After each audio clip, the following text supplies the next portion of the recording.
जय हिंद दोस्तों।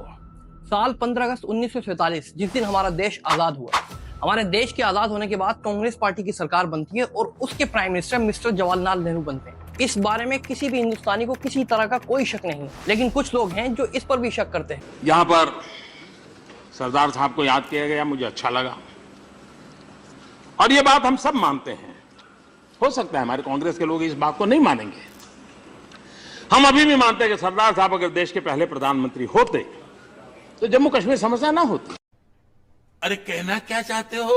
कुछ लोगों का मानना यह है कि भारत के पहले प्राइम मिनिस्टर वल्लभ भाई पटेल को बनना था, जबकि पहले चुनाव जो प्राइम मिनिस्टर हुए हैं वो 1951 के अंदर हुए हैं और सरदार वल्लभ भाई पटेल की डेथ 1950 के अंदर हो चुकी है। ओ भाई, मारो मुझे, मारो मारो मुझे, मारो मारो। आखिर हम तो एक साधारण सी पब्लिक हैं जो कि इंडिया के अंदर रहने वाली हैं और हमें इस बात से कोई मतलब नहीं कि पहला प्राइम मिनिस्टर वल्लभ भाई पटेल को बनना था या फिर जवाहरलाल नेहरू। बात तो सही है। हमें अगर मतलब है तो सिर्फ विकास से। आखिर विकास किस सरकार ने हमारे देश के अंदर कितना कराया और हमारे हिंदुस्तान की जनता के लिए, हमारे देश के सुधार के लिए किस पार्टी ने कितना बलिदान दिया। तो दोस्तों, आज का ये पूरा टॉपिक सिर्फ बलिदान के ऊपर है कि किस पार्टी ने इस देश के लिए कितना ज्यादा बलिदान दिया है। वीडियो को अंत तक देखें और इस वीडियो को लाइक, चैनल को सब्सक्राइब जरूर कीजिए। साल 15 अगस्त 1947 यानी देश की आजादी के बाद सन 1951 के अंदर पहले prime minister mister Jawaharlal Nehru बनते हैं और कांग्रेस सत्ता के अंदर आती है। बात करते हैं कांग्रेस की कि आखिर इस कांग्रेस पार्टी ने इस देश के लोगों के लिए और इस देश की प्रगति के लिए क्या क्या किया है, क्योंकि बहुत सारे लोगों का यह मानना है कि कांग्रेस ने इस देश के लिए कुछ नहीं किया। देखिए दोस्तों, मैं किसी पॉलिटिकल पार्टी के साथ नहीं हूँ, ना ही किसी पॉलिटिकल पार्टी का आलोचक या फिर प्रशंसक। मैं सिर्फ बात कर रहा हूँ विकास की और सिर्फ आपको ये बताना चाहता हूँ कि किस पार्टी ने हमारे देश के लिए क्या बलिदान दिए। आज की वीडियो के अंदर बात होगी सिर्फ दो बड़ी पार्टी, बीजेपी और कांग्रेस की। चलिए बात करते हैं कांग्रेस के कुछ बलिदान, क्योंकि यही दो बड़ी पार्टी शुरुआत से ही बीजेपी और कांग्रेस सत्ता के अंदर रही, और देखते हैं कि इन दोनों पार्टीज ने क्या क्या बलिदान और क्या क्या सुख सुविधाएं लोगों की जिंदगी के लिए दी है। देखिए दोस्तों, हमें बेहद ही जरूरी है कि पता होना चाहिए आखिर किस पॉलिटिकल पार्टी ने हमारे देश और हमारे लोगों के लिए क्या किया है। शुरुआत करते हैं कांग्रेस से। साल 1959 के अंदर Indian institute of technology Madras को एस्टेब्लिश किया गया। साल 1961 के अंदर IIMS Indian institute of management Kolkata and Ahmedabad को एस्टेब्लिश किया गया। AIIMS all India institute of medical science साल 1956 के अंदर एस्टेब्लिश किया गया। BARC यानी कि भाभा एटॉमिक रिसर्च सेंटर साल 1956 के अंदर एस्टेब्लिश किया गया।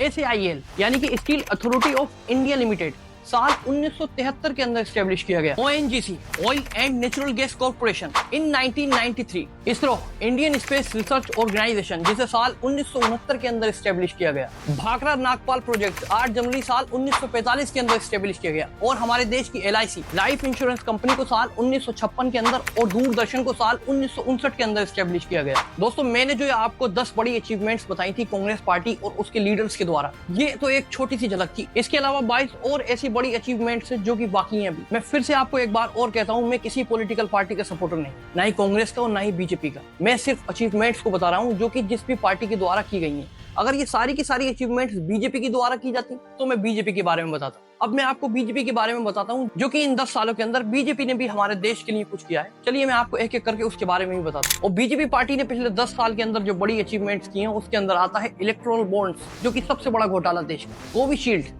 जो कि सबसे बड़ा घोटाला, लोगों को सिर्फ 50 पैसे यानी कि 56 करोड़ रुपए लिए गए थे एस्ट्राजेनेका से, और जो कि 130 करोड़ लोग हिंदुस्तान के अंदर मौजूद है जिनकी कीमत 50 पैसे से भी कम होती है। हिंदुस्तान के अंदर मौजूद 130 से 140 करोड़ लोगों की कीमत सिर्फ 50 पैसे ही रखी। इंसान की इतनी कम कीमत। इसके अलावा मणिपुर और जातिवाद की गंदी पॉलिटिक्स। पहले जब उनकी सरकार थी उन्होंने कहा था कि देश की संपत्ति पर पहला अधिकार मुसलमानों का है। इसका मतलब ये संपत्ति इकट्ठी करके किसको बांटेंगे?